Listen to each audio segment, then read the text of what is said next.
পাচার হওয়া শত শত কোটি ডলার ফেরত আনতে কানাডার সহযোগিতা চেয়েছেন প্রধান উপদেষ্টা ডক্টর মোহাম্মদ ইউনূস। আজ রাষ্ট্রীয় অতিথি ভবন যমুনায় কানাডার হাই কমিশনার অজিত সিং এর সঙ্গে বৈঠকে এই আহ্বান জানান তিনি।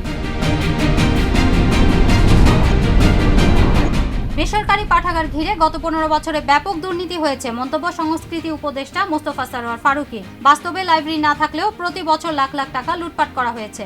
আজ দুপুরে জাতীয় জাদুঘরে এই মন্তব্য করেন তিনি।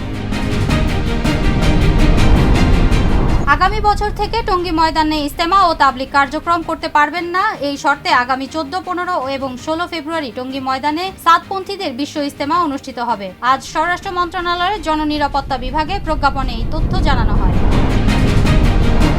বাড়ি বাড়ি গিয়ে ভোটার তালিকা হালনাগাদ কর্মসূচিতে প্রায় 50 লাখ নতুন ভোটার যুক্ত হতে যাচ্ছেন বলে জানিয়েছেন নির্বাচন কমিশনের সিনিয়র সচিব আক্তার আহমেদ। আজ রাজধানীর আগারগাঁওয়ের নির্বাচন ভবনে আয়োজিত এক সংবাদ সম্মেলনে এ তথ্য জানান তিনি।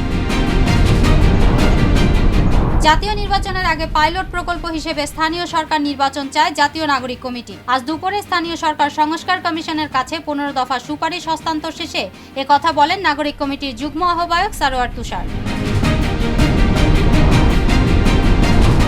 চলতি বছরের জানুয়ারিতে সড়ক দুর্ঘটনায় 608 জনের মৃত্যু হয়েছে, আহত হয়েছেন 1100 জন। নিহত 608 জনের মধ্যে নারী 72 জন ও শিশু 84 জন। আজ এ তথ্য জানিয়েছে বেসরকারি প্রতিষ্ঠান রোড সেফটি ফাউন্ডেশন।